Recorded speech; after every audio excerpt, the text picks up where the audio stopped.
Daarom kan ons sê, wanneer God ons bron is hy ons fondasie. Ek sal fyn wees, ek kan maar spring. Dan sal ek vir jou bewys ek is 'n kind van God. My God gaan doen wat ek sê. Ons besef nie hoe afhanklik ons regtig van God af is nie. Ons as kinders van God weet wie op die troon is. Halleluja! En ek wil vanaand vir julle die antwoord gee op al 3 vrae. Welkom by Simfonie se podcast. Simfonie is 'n Suid-Afrikaanse kerk aan die Wesrand van Gauteng, waar ons groot liefde vir mekaar, vir God en vir ons gemeenskap het. In ooreenstemming met 2 Timoteus 3 vers 16, glo ons die Bybel is geïnspireer deur God en is bruikbaar vir lering en regstelling, sodat die kinders van God voorbereid sal wees om in die waarheid elke goeie werk uit te kan voer. Ons is opgewonde om hierdie kosbare, Heilige Gees geïnspireerde boodskap te deel en mag hierdie saad vrugbare grond vind. Dis nogals interessant as 'n mens dink aan hierdie weerstaan versoekings. As ons dink aan versoekings, dan dink ons altyd aan die ou klisjées. Ons dink aan hierdie ding van, wat het daai gesê? Brassery. Ons het gedink aan hierdie goeters van seksuele sondes en al hierdie goeters wat so voor die hand liggend is. Alles wat ons nou gereeld van hoor, maar vanaand wil ek eintlik baie dieper in dit ingaan. Ek wil vanaand 'n bietjie by die kern uitkom.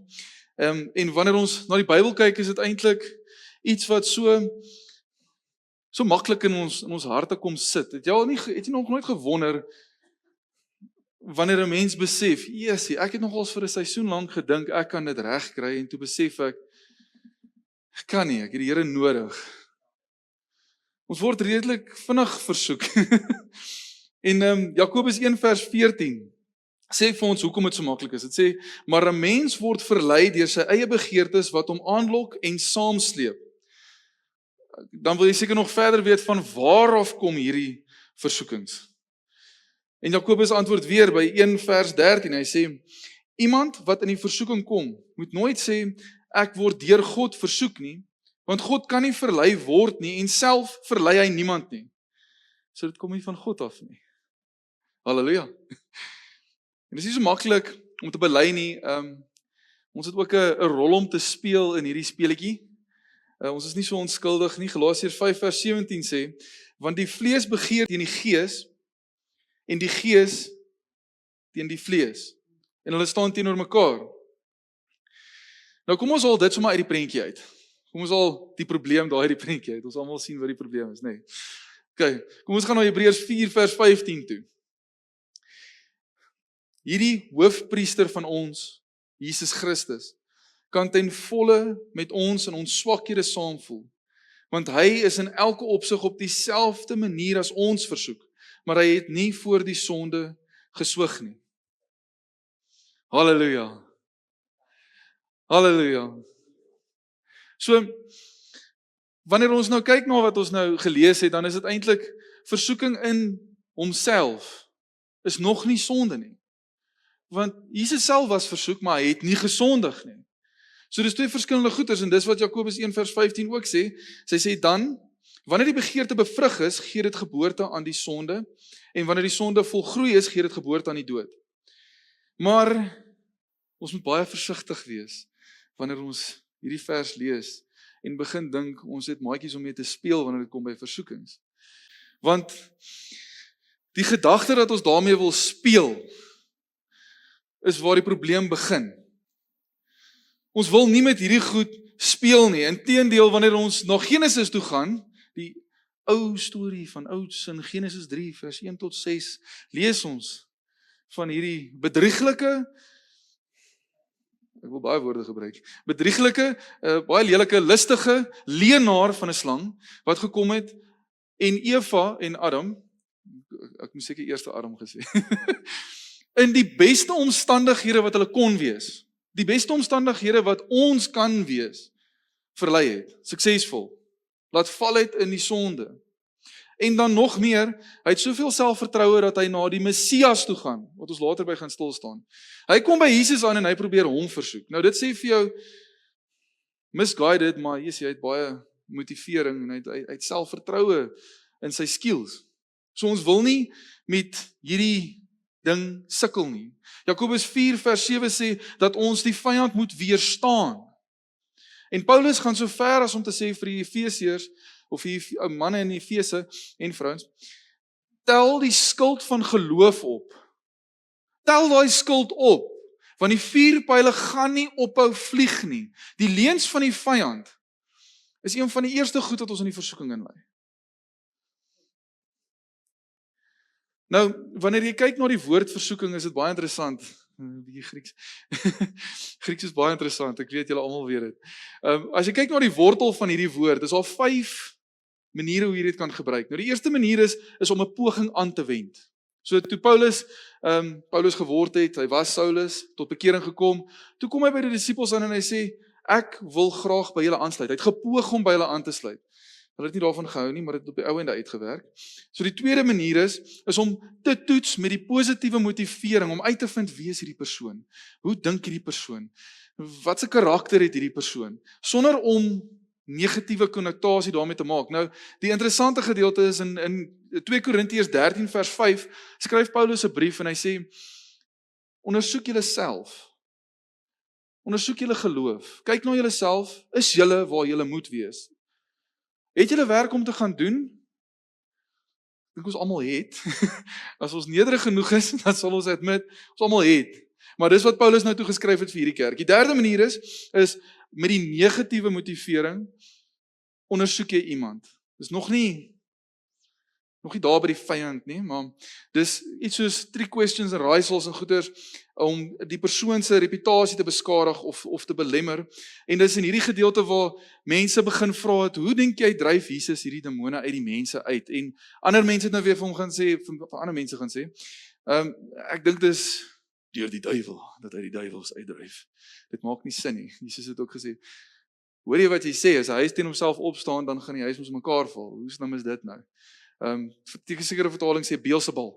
Maar dis daai tipe van 'n versoeking, is om uit te vind en hierdie beeld af te breek.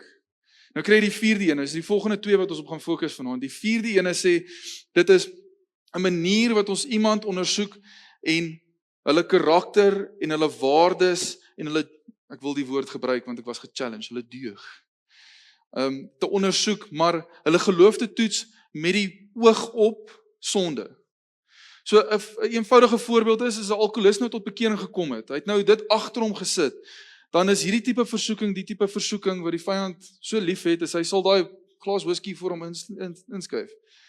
So hy sê nee, ek het nee gesê vir dit. Dan gaan hy aanhou en hy gaan aanhou tot hierdie persoon ingee.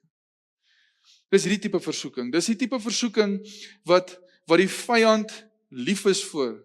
Dis die een wat ons later weer gaan van lees waar hy na Jesus toe gekom het. En die 5de manier is 'n versoeking wat positief is. So dit is amper soos die vorige een, maar dis met die oog op iets positiefs. So as jy kyk na iemand en jy probeer uitvind wat hulle intensies is, hoe standvastig is hulle, hoe sterk is hulle geloof, wat 'n goeie karakter het hulle om te bewys, en dis in hierdie toets wat dit nou voortkom. En selfs soos byvoorbeeld in Job, soos toe God gesê het,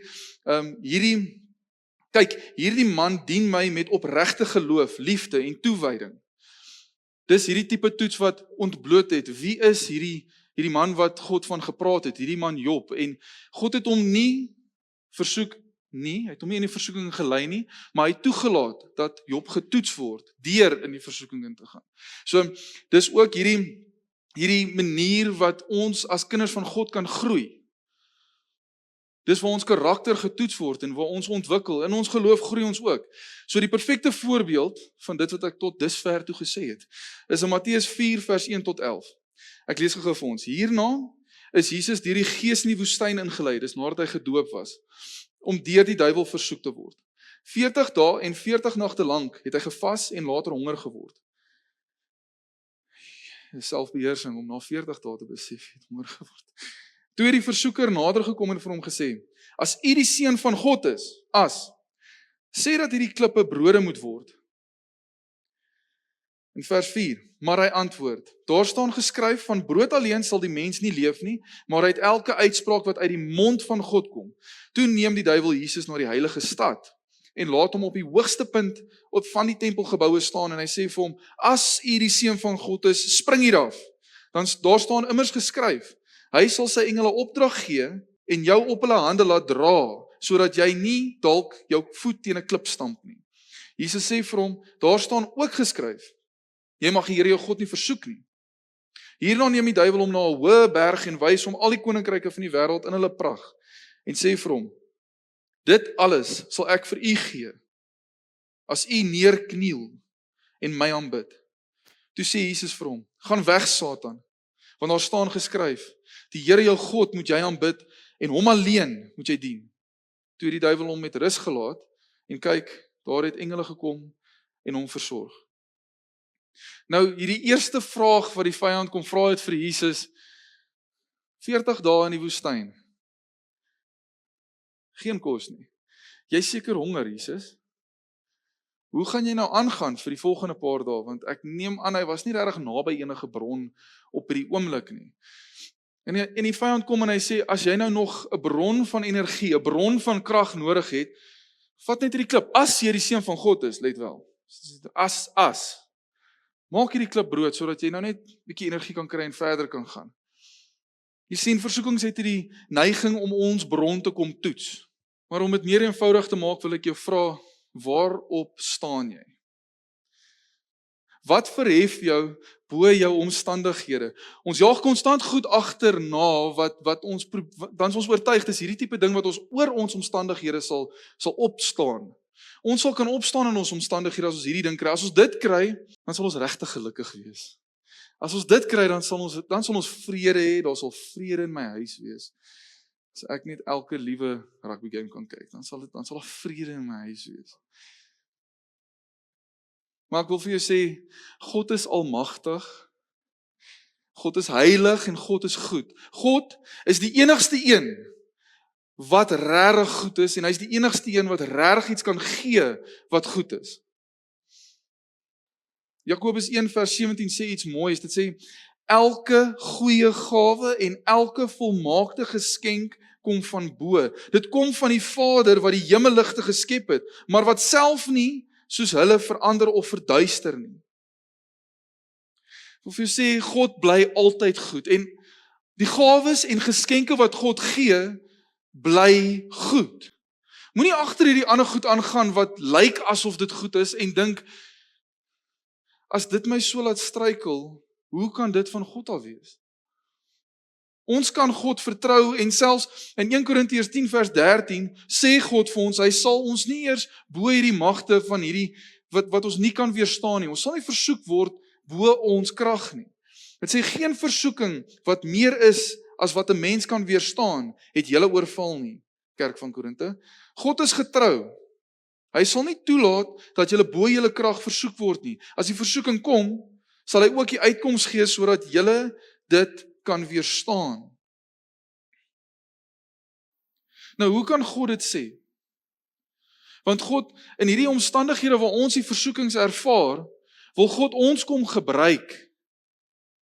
Hy wil ons kom gebruik om ons dis nie net om ons te gebruik nie, dis om ons te laat groei. Dis om ons te gebruik sodat hy verheerlik kan word. Dis hierdie geleentheid wat ons kry en dis waar ons fondasie getoets word, want wanneer al die goeders wat ons dink goed genoeg is, uit die pad uit gegrawe word, dan begin ons iets ontdek wat ewigheidswaarde het. En dis hier in Lukas 6 vers 46 tot 49 wat ek vir ons wil lees. Watter sin het dit? Dat julle my aanspreek, Here, Here, en nie doen wat ek sê nie. Elkeen wat na my toe kom en na my woorde luister en doen wat ek sê, ek sal vir julle verduidelik soos wie hy is. Hy is soos 'n man wat by die bou van sy huis die grond diep uitgegrawe het en die fondament op die rotsbodem gelê het. Toe daar 'n oorstroming gekom het en vloedwater die huis tref, kon dit hom nie beweeg nie, want die huis was goed gebou. Maar as iemand luister en nie doen wat ek sê nie, is hy soos 'n man wat sy huis bo op die grond gebou het sonder 'n fondament. Toe die vloedwater dit tref, het dit dadelik ingestort en dadelik het daardie huis 'n groot puinhoop geword. Daarom kan ons sê, wanneer God ons bron is hy ons fondasie. Hy is standvastig, hy is onveranderd, hy is getrou en hy is ons rots. Hy wil ons rots wees. Wanneer die vloedwaters kom, het ons hierdie geleentheid om vas te staan En op te kyk en te weet, God staan daar en sê, dit is my kind. Net soos wat Job die geleentheid gehad het, het ons vandag die geleentheid. Dit is nie net Job wat die geleentheid gehad het om dit te doen nie. Ons is maklik om te dink, arme Job. Ek dink, ja, ek doen. Ek het definitief compassion. Dis harde lesse daai. Maar hy het die geleentheid gehad om die vyand verkeerd te bewys. Hy het die geleentheid gehad om God te verheerlik. Hy het die geleentheid gehad om daar te staan en te weet, my God kyk af op my. En hy sê, dit is my kind.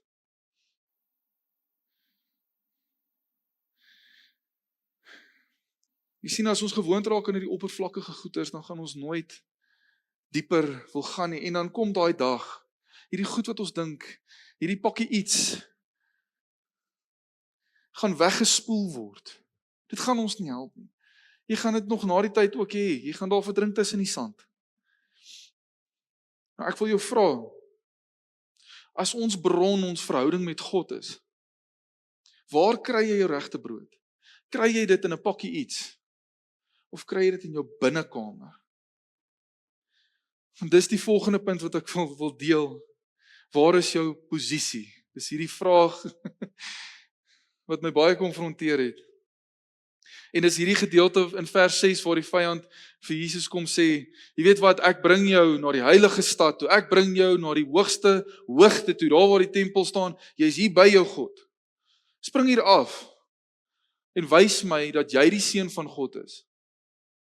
Want hy gaan jou mos nou vang, jy gaan mos nie as jou voet in 'n klip kan stamp nie. Nie as jou voet gaan die grond tref nie, al spring jy mooi af. En is hier waar ek opgewonde is om 'n klein kort videoetjie met julle te deel en dan gaan ek verder verduidelik na dit. Sien hoe lagwekkend is dit, nê, dat wanneer ons begin dink, jy weet wat, ons het hierdie nou onder beheer. Ek sal vir God sê wat hy kan doen, of inteendeel, ek sal vir God sê wat ek gaan doen. En jy weet wat, ek is 'n kind van God. Hy gaan anyway dit approve. Jy weet, ek het 'n stamp van approval.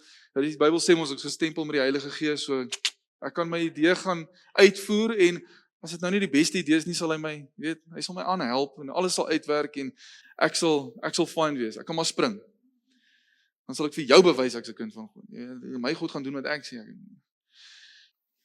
Maar sien, ons besef nie hoe afhanklik ons regtig van God af is nie. Want ons maak hierdie planne, ons begin angstig raak wanneer ons om ons kyk en hierdie versoekings is dieper as wat ons dink. Want ons is besig om hierdie planne uit te raam en ons is besig om dit so, dit daar waar God se plan is, ons forceer dit amper in daai plan van God in. In daai area, dit wat vir God bedoel is, begin ons begin dit amper aanneem. Ons as kinders van God weet wie op die troon is. Halleluja! Halleluja! Ons weet wie op die troon is. Want ons is met die Heilige Gees bestempel. Ons is gevul met die Heilige Gees. En die Heilige Gees, die Gees van God wat in ons bely, dat ons kinders van God is, dat ons 'n Abba Vader het. Nou dit is ons posisie. Die naaste wat enige iets in die skepsel wat God gemaak het, kan wees. Dis waar ons is. Ons word gereeld gekonfronteer met hierdie emosies en hierdie gedagtes. Is hierdie God se plan? Of is ek besig om my eie plan in God se gebied in te forceer? En te sê, Here, ek weet, ek is U kind. En daarom, Here, U sal my nie laat struikel nie. En daarom, Here, ek sal voorloop. Efesiërs 5 vers 17 tot 18 lees ek gou vir ons. Dit sê, om hierdie rede moet julle nie onverstandig wees nie. Probeer eerder om te verstaan wat die wil van die Here is. Moenie deur wyn bedwelm raak nie. Daardeur ontstaan losbandigheid. Inteendeel, word vervul deur die Heilige Gees. Jy sien, dis in tye van versoeking wat ons vir God ons plan wil voorlê. Maar eintlik is dit juist hierdie stand wat ons voorheen van gepraat het. Dis hierdie goeters wat ons so besig hou, wat ons laat dink ons kan dit doen. Maar wat het Jesus gesê toe die vyand gesê het, jy's mos die seun van God, bewys dit deur af te spring hierso. Jesus het vir ons die perfekte voorbeeld gegee, dit wat Eva nie kon doen nie. Jesus het kom sê, ek is hier om God te volg. Ek is nie hier om God te lei nie. Dis so Spreuke 3 vers 5 tot 6 wat sê, Here, ek gaan vorentoe gaan en ek gaan vertrou in dit wat U doen. Ek volg U, al weet ek nie wat die uiteinde van hierdie is nie. Ek volg U. Ek vertrou op U. Nie my eie insig nie, nie my eie krag nie. En dis hier waar ek die derde vraag wil vra. Is waar kom jou waarde vandaan? Want in vers 9 kom die vyand en hy sê, ek sal vir jou al hierdie gee, die rykdom van die wêreld, wat aan my behoort, as jy net voor my kan kniel. En hy is nog mooi genoeg in hierdie spesifieke vertaling om te sê, U. Jy sien, dis in hierdie omstandighede waar Jesus kragteloos voorgekom het. Dis in hierdie omstandighede waar Jesus desperaat voorgekom het. Dis selfs in hierdie omstandighede waar hy onvoorbereid voorgekom het. In hierdie omstandighede het Jesus selfs alleen gelyk. Om so in die wildernis te drentel, dit lyk asof Jesus sonder krag is, sonder hoop is, sonder 'n plan is, sonder hulp is. Hy kom voor as 'n waardelose persoon. Hy's in die middel van die wildernis. As iemand nie verstaan die Heilige Gees het hom soontoe gestuur vir 'n spesifieke rede, vir 'n spesifieke doel nie, dan gaan hulle dink, hierdie ou was by mense, nou is hy in die wildernis in, sonder enige voorbereiding. Jesus is hier dun gesmeer, want sy waarde is nie in enigiets fisies nie. Dis nie dit wat hy inneem nie. Dis nie dit wat in hierdie wêreld is wat hom krag gegee het nie. Dit wat hom vol gemaak het, dit wat hom waarde gegee het, is toe nadat hy gedoop was hy gevul met die Heilige Gees. Ja. Die Heilige Gees het hom in die wildernis ingelei. Maar voor dit sê Johannes die Doper nog vir hom, wie's ek dat ek u kan doop? Jesus het geen sonde om van te bekeer nie. Hoekom moes hy gaan doop? En hy sê vir Johannes die Doper, want ek doen wat my Vader wil hê ek moet doen. Full stop. 99% van die mense wat daai vers eerste keer gelees het, het gedink, wag 'n bietjie. Daar's een of ander vers wat hier nog 'n bietjie verduideliking gaan gee. Ek wil verstaan hoekom.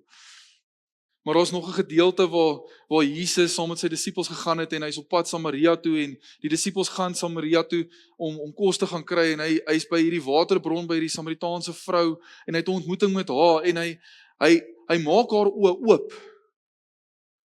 Ek is die een wat gekom het om nie net die Jode te red nie. Ek het gekom om almal te red. Waar ook al jy kan aanbid, gaan jy God kan aanbid in gees en in waarheid. Hierdie genade is oopgemaak, die identiteit is ontbloot, sy kan sien. En toe die disippels terugkom met kos, is hulle 'n bietjie te mekaar. Want Johannes 4 vers 31 en 32 sê, intussen het sy disippels by hom aangedring en gesê, Rabbi, eet iets. Ons het vir jou kos gebring, jy het nog nie geëet nie, eet iets. Maar hy het vir hulle gesê, ek het voedsel om van te eet waarvan julle nie weet nie. Dis om die wil van my Vader te doen. Waarvan is jy vol? Wie se wil doen jy? Wat bepaal jou waarde? Waarop staan jy? Ek wil weer vra, waarop staan jy? Ek wil jou motiveer vanaand, word vol van die Gees en begeer om vol te word van die Gees. Dis hoe ons God se wil kan onderskei, dis hoe ons vol bly, dis waar ons waarde lê, as kinders van God. Want hoe kan ons sê, Here, Here, en ons doen nie wat die Here ons vra nie. En die mooiste ding van alles is, God het self ons waarde kom bepaal. En hy het dit voor ons ook kom plaas, die waarde van die perfekte man op 'n kruis. Waarde wat die prys van sy bloed en sy geskeurde liggaam werd is. Hy het dit self bepaal en hy het dit vir ons kom wys. Jy is dit werd, maar nog steeds akkommodeer ons goed wat ver onder ons waarde is. Ver onder ons plek is waar God ons wil hê. Om so naby aan God te wees en aangetrek, versoek te word deur iets wat so laag is. Dit maak nie sin nie. Jakobus 4 vers 7 tot 10 sê vir ons presies wat ons moet doen in hierdie omstandighede en dit som dit alles so mooi op en dis waar ek wil afsluit is. Vers 7 sê, wys dus dat julle van God afhanklik is, dat hy ons bron is, deur na hom te luister, te doen wat hy sê. Weerstaan die duiwel en hy sal van julle wegvlug. Kom nader aan God en hy sal nader aan julle kom. Was julle hande van die sonde wat daaraan kleef, julle sondaars. Maak julle harte skoon, julle tweesigtiges, wat nie kan besluit aan wie julle getrou wil wees nie. Trane moet wys, julle is jammer oor julle verkeerde goed wat julle aangevang het. Treur en huil. Julle gelag moet in droefheid verander en julle blydskap in bedruktheid. Val voor die Here neer en wys dat julle van hom afhanklik is. Dis vir ons identiteit as kinders van God is. En hy sal julle optel en aan julle aansien gee. Hy sal julle verhef. Dit is ons ewige waarde wat ons ontvang. Jy sien, versoekings kan so diep val dat dit ons fondasie toets. Dit kan so diep gaan dat al volg jy die hele lysie, jy tik al die boksies, jy doen alles perfek, jy bid, jy vas en jy hou vas en jy hou vas. Maar die antwoord wat jy kry is nie noodwendig die antwoord wat jy verwag het nie. Dis nie wat jy wou gehad het nie. 'n Pa wat sy seun verloor aan terminale kanker en 'n seun wat sy pa verloor aan terminale kanker. Both ways is dis nie wat ons wil hê nie. Jou fondasie word geruk, jou geloof word geskit. Jy word getoets bo jou krag as jy sonder God daar sit. Maar wat God sê vir sy kinders, is jy sal nie bo jou krag beproef word nie. Jy sal nie bo jou krag versoek word nie. Dis hierdie diepste tipe versoekings van twyfel wat geloof so krities maak. En dis bestem om die kinders van God op nuwe hoogtes te verhoog. Sodat dit sigbaar kan wees dat hierdie storm, hierdie fondasie nie vernietig het nie. Dat dit sigbaar kan wees dat hierdie huis bly staan na hierdie massiewe storm en hierdie massiewe vloedwaters. En ek wil vanaand vir julle die antwoord gee op al drie vrae. Wie is jou bron? Jesus Christus is jou bron. Jesus is ons identiteit en Jesus is ons ewige waarde. Halleluja en amen. Mag hierdie kosbare woord jou help om vars sout te wees, wat ander blootstel aan die smaak van Jesus se karakter. En mag die Heilige Gees jou herinner aan sy woord, sodat jy voorberei sal wees vir elke goeie werk.